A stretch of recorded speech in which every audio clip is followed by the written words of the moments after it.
30 मार्च दिन रविवार को चैत्र मास की नवरात्रि का पहला दिन आरंभ होने वाला है। तो गुरुजी ने अभी की कथा में चैत्र मास की नवरात्रि के पहले दिन के लिए एक महत्वपूर्ण उपाय बताया है, जिसे इस वीडियो में हमने आगे लगाया है और उस उपाय को आप अवश्य ही अपने जीवन में करें, जिससे आपकी सारी बाधाएं दूर होंगी। तो आइए गुरुजी द्वारा बताए गए उपायों को श्रवण करते हैं। पार्वती माता का श्रृंगार देखना एकदम साधारण, एक चुनरी ओढ़ी हुई है, हाथ बंधा हुआ है, कोई थोड़ी बहुत चूड़ी पहनी हुई, माथा में बिंदी, बोर, कुंडल सब पहनी, आराम से बैठी। पर बाकी की माताओं का श्रृंगार देखो क्या अपार सुंदरता का श्रृंगार। पार्वती जी फूलों का श्रृंगार करती है, उनके पास में श्रृंगार तो सब है, ऐसे कोई श्रृंगार की कमी नहीं है। माँ जगत जननी जगदम्बा श्रृंगार की कमी है, ढेर सारा श्रृंगार है, पर माँ उस श्रृंगार को धारण करती है जो जनमानस के लिए श्रेष्ठतम। माँ श्रृंगार वो करती है जो जनमानस के लिए श्रेष्ठ हो।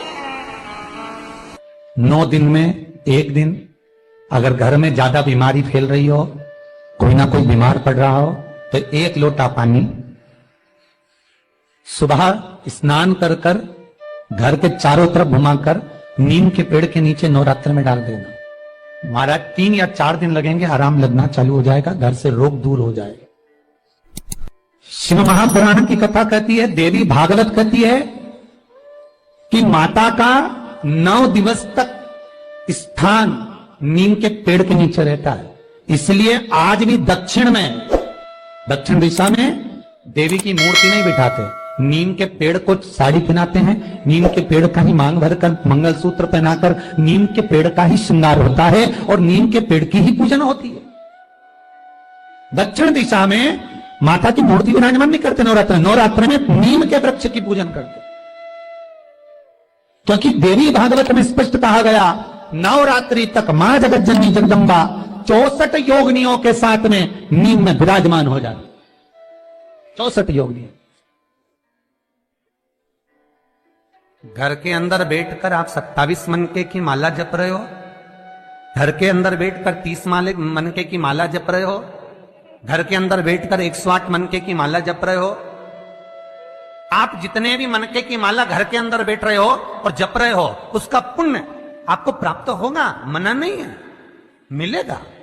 पर रुपये में से 54, रुपये में से कितना मिल रहा है? 54, 25%। वही माला आप किसी मंदिर में, देवालय में, तीर्थ में जप रहे हो, उसका पुण्य मिलेगा केवल आधा, 50%, मात्र 50।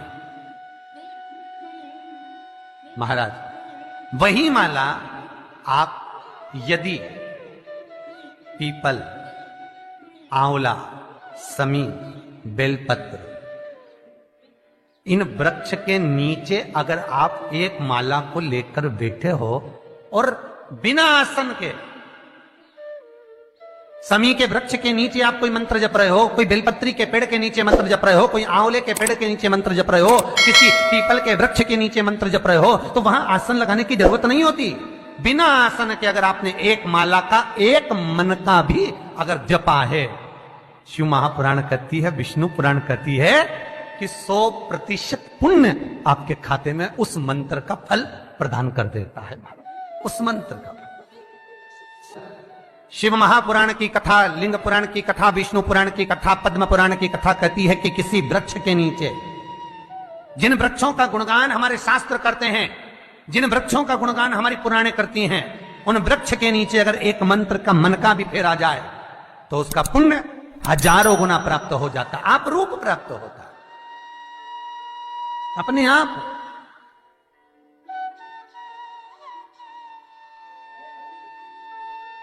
आप जिस पुण्य को करना चाह रहे, मेरा बहुत निवेदन है महाराज, बहुत प्रयास करा करो, प्रयास करना।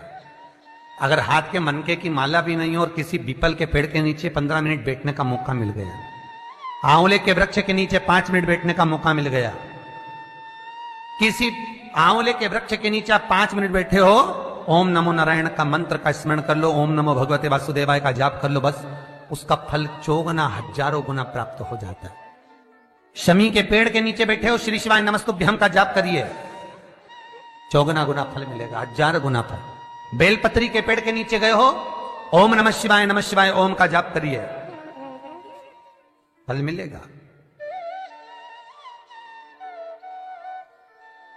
उस फल को हमें पाना है। शिव जी का पहला पार्वती के साथ अवतार है काल और काली, महाकाल और महाकाली, पहला अवतार।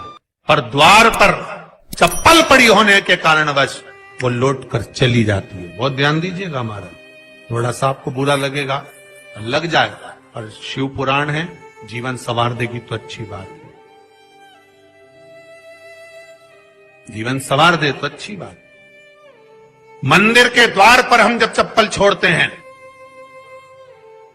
जिस मंदिर की चौखट पर चप्पल छोड़ी है, आप जितनी देर आराधना में लगे रहते हैं उतनी देर तक आपकी चप्पल पर जितने लोग लांग कर जाते हैं, जितने लोग लांग कर प्रवेश करते हैं, उसका भी दुख आपके भाग्य में आता चले जाता है। ध्यान दीजिएगा जरा, चप्पल का भविष्य पुराण में पढ़िएगा कभी कि पादुका का महत्व क्या है, पादुका किस ओर उतारना चाहिए, पादुका को कहां रखना चाहिए। स्कंद पुराण कहती है जिस व्यक्ति पर कर्जा बहुत ज्यादा मात्रा में हो जाता है और कर्जा चूकता नहीं है, आप बहुत प्रयास कर लिए, करोड़ों रुपए का कर्जा हो गया, यहां से लिया वहां दिया, वहां से उठाया वहां दिया, वहां से उठाया वहां दिया, तो निवेदन है कभी मौका लगे कर्जा मुक्ति के लिए सारे वृक्षों में अगर कोई श्रेष्ठ वृक्ष माना गया है तो वो बट का वृक्ष माना गया महाराज। इसलिए प्रशासनिक कार्य के लिए, मानसिक टेंशन में, परेशानियों में बटकेश्वर महादेव का स्मरण किया जाता है। और यदि निवेदन करूंगा बहुत ज्यादा, यदि आपको कर्जा हो गया है, बहुत ज्यादा कर्जा हो गया और वो कर्जा चूक ही नहीं रहा, तो थोड़े दिन बड़ के पेड़ के नीचे आप बटकेश्वर महादेव के लिए 1 लोटा पानी, उसमें थोड़ा सा पिसा हुआ चावल पीस के गला लेना, चावल को और पीस लेना, पीस के उस पानी में मिला लेना, और मिलाकर उसमें थोड़ी सी हल्दी पिसी हुई डालकर बटकेश्वर महादेव के नाम से बड़ के पेड़ के नीचे अपनी कामना कर कर जो कर्जा हुआ है उस कर्जे का भान देते हुए, स्मरण देते हुए छोड़ दीजिए। महाराज 2 या 3 सोमवार एक ही जगह पर करना, 3 सोमवार बाद वहीं से बड़ के पेड़ की थोड़ी सी जड़ उठा लाना और उस जड़ को एक कोई धागे में बांधकर या तो अपनी गले में डाल लो या अपनी जेब में पटक लो, उसको थोड़े दिन पटक कर रखना, लगभग 2 से 3 महीना पटक कर रखो। वो जड़ जैसे बड़ का पेड़ विस्तार होता है, पानी गिरे ना गिरे, जल वृष्टि हो ना हो, गर्मी पड़े ना पड़े, उसको कोई फर्क नहीं पड़ता, बड़ का वृक्ष आप रूप फैलता जाता, उसकी जड़ें अपने आप प्रबल होती है। उसी तरह ये बटकेश्वर महादेव कहीं से भी अगर जड़ आपके पास में रखी है 1 महीना, 2 महीना, 3 महीना तक, तो ये जड़ अपने आप लक्ष्मी को पकड़कर खींच कर लाती है और कर्जे से मुक्त कर देती है। बटकेश्वर महादेव का स्मरण सुख का देना हो। बेलपत्री का वृक्ष किसका प्रतीक है? पार्वती का। नीम का वृक्ष किसका प्रतीक है? जगदम्बा का। जिस व्यक्ति को ब्लड प्रेशर की बीमारी रहती हो, ऊपर नीचे ब्लड प्रेशर होता रहता हो, तकलीफ भोग रहे हो, बहुत कष्ट में हो, बार बार पसीना आ जाए शरीर पर, कुछ ना करिए, 1 लोटा पानी भरो, 7 पत्ती नीम की डालना, खाई की डालना, नीम, कड़वी नीम, मीठी नीम नहीं, कड़वी नीम, और साथ उसमें बेलपत्र डालना। जिस व्यक्ति का ब्लड प्रेशर हाई हो, लो हो, उसके कमरे में उसको प्लेट से ढक कर रखना। सुबह स्नान कर वही व्यक्ति जिसका ब्लड प्रेशर ऊंचा नीचा होता है उसको शिव जी को समर्पित करना। शिव को चढ़ाकर उसी का पानी 7 बार उसी स्थान पर ग्रहण कर लेना। व्यक्ति का ब्लड प्रेशर बराबर हो जाता है। मात्र लगभग अगर सोमवार कर रहे हो तो 11 सोमवार करो, प्रतिदिन नियम से कर रहे हो तो 15 दिन कर लो, उसमें बराबर। फिर कभी जिंदगी में ब्लड प्रेशर की बीमारी चली ही जाती है। कोई बरसाती मेंढक मत बनना रे, बरसात आती है तो मेंढक बहुत सारे इकट्ठे हो जाते हैं, टर करते हैं, कई लोगों की आदत होती है, सावन का महीना आया तो मंदिर में भीड़, शिवरात्रि आई तो मंदिर में भीड़, हमें बरसाती मेंढक नहीं बनना कि सिर पे त्रिपुंड लगा लिया, गले में रुद्राक्ष की माला पहन ली, चोला बदल लिया, कपड़े बदल लिए और कपड़े बदलकर साधु संत बनकर, सन्यासी बनकर, तपस्वी बनकर छल करने के लिए, निंदा करने के लिए, बुराई करने के लिए, चुगली करने के लिए, अपशब्द करने के लिए, लोगों को घाटा पहुंचाने के लिए, लोगों के पांव खींचने के लिए बैठ गए। ये नहीं बनना हमको। गुरु जी द्वारा बताए गए आज के आवश्यक के सभी उपायों को आज ही आप अवश्य करें, क्योंकि आज के दिन का महत्व बहुत है।